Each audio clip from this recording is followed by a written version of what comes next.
obviously another 4-0 weekend for the first road tournament of the season for you guys. Just start by kind of giving me your overall thoughts on how you thought the tournament went for you guys. I thought our girls played pretty well. The sand was a little different, and we're going to see that in different places this year, but the sand was a little more packed. And for us, that made us a little more physical than the rest of the teams there. And we proved that we were the best team there when we were just up hammering away at a lot of balls that normally even at our place we wouldn't be able to hit as hard as we could up there. And so it put some teams, the smaller teams, at a little more disadvantage against us because of our size and our physicality.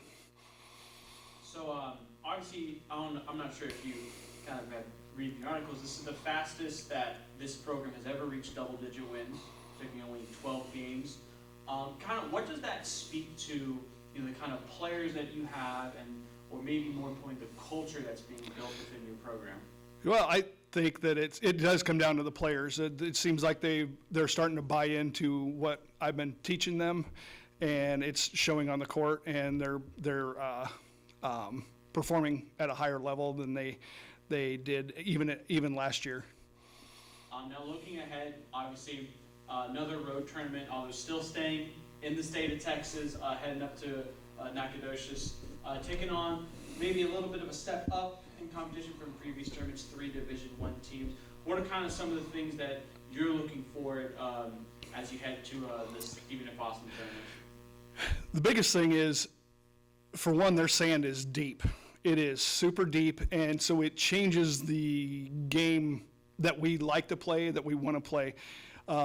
Our first game against Mary Hardin Baylor, which will be the third time we played them, it is more of an equalizer when we play them. With they're a little bit smaller than us, but they're a little bit more better defenders than we are.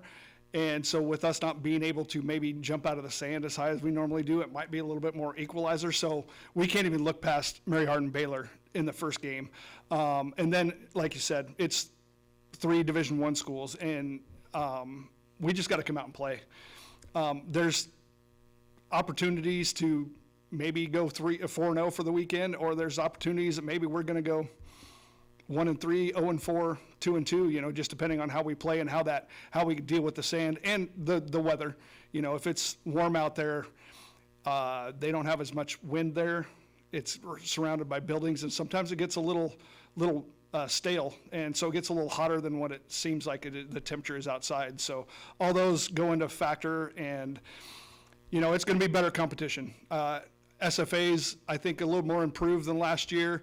Sam Houston's new team, don't really know I know they've struggled a little bit, but I know that Brad's probably got them playing a little bit better now, and McNeese is better.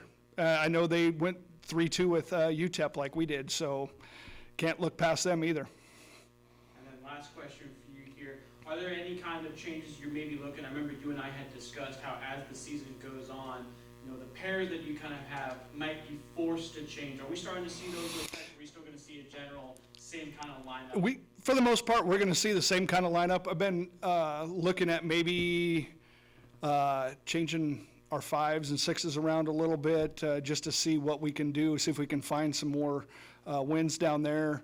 But for the most part, our 1s through 4s, they're all, our 4s are 12-0, our 2s and 3s are 10-2, and then our 1s right now are 8-4, and again, that's against pretty good competition. So there's not a lot of movement going on there. And right now we're lucky enough to be pretty healthy, so I don't have to make any adjustments up there. But I'm also, I don't like to change for some reason. I'm more of this is my lineup, and unless I see something glaring, I don't like to change a lot. I like to try to have the partners figure each other out, and I think that makes them better. But there's possibility there could be some changes coming at the 5s and 6s a little bit coming forward. I appreciate your time, Coach. Thank you.